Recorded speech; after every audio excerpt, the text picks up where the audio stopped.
du journal des médias de Julien Pichenet.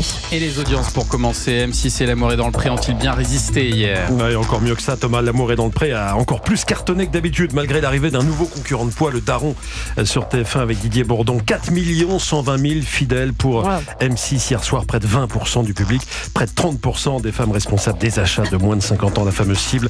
Le Daron avec Didier Bourdon arrive juste derrière avec 3 800 000, c'est un bon score aussi, et bon score aussi pour Sur la dalle sur France 2 avec Yvan Attal et Virginie Ledoyen, 3 200 000. On sent que c'est des vacances, plus de 11 millions de téléspectateurs sur les 3 premières chaînes, il y avait du monde. Beaucoup. Europe 1, le journal des médias. Et puis on continue d'observer les audiences, et particulièrement celles des 2 plus grands JT de 20h qui ont accueilli leur nouveau joker hier soir. Ouais, qui dit vacances de la Toussaint dit repos pour les présentateurs titulaires. Gilles Boulot et Anne-Sophie Lapix laissent cette semaine leur place à Jean-Baptiste Boursier pour TF1 et Julien Arnaud pour France 2. Alors lequel des 2 remplaçants a gagné la bataille des audiences ? On ouvre le bal avec TF1.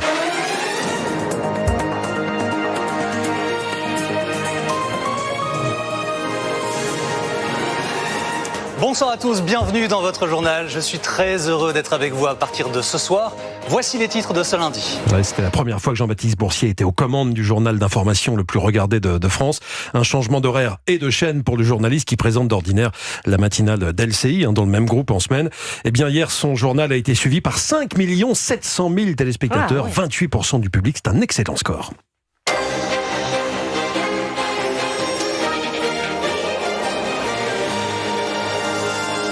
Bonsoir à tous, bienvenue dans le 20h de France 2. Nous sommes le lundi 21 octobre et l'actualité ce soir est marquée d'abord par un procès XXL.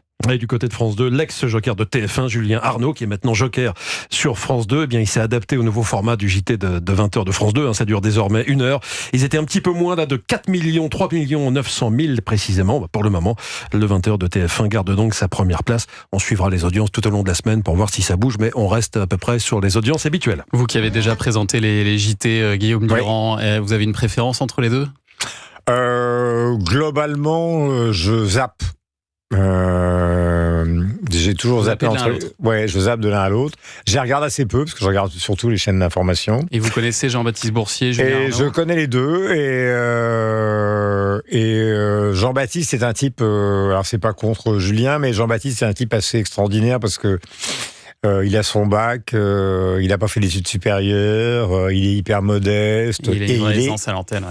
Et il est hyper bon. Et pour avoir travaillé sur BFM avec lui souvent le dimanche, j'ai jamais travaillé avec Julien, donc je peux pas en parler. Il est incroyablement précis. Donc bravo à lui. Cela étant dit, comme l'a dit Julien, le différentiel est d'abord et avant tout celui des chaînes. C'est-à-dire que on prend n'importe lequel de nous 4, on se met un ou soit sur la 2, soit sur la 1, et je dis pas qu'on obtient le même résultat. Peut-être pas ni ça.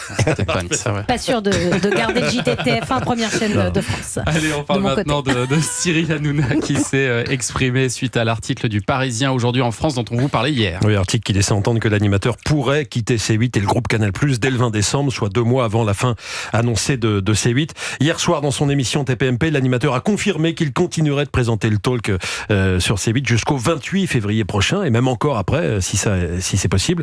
Tout dépendra de la décision du Conseil d'État qui sera rendue courant novembre.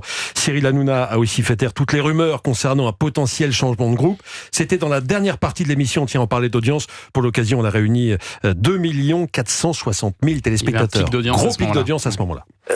Je dis tout, ils ont parlé peut-être de transfert sur un autre groupe, une autre chaîne. Pour l'instant, sachez-le, je n'ai vu personne. Sachez que j'ai encore 1 an et demi moi, de contrat avec le groupe Canal+.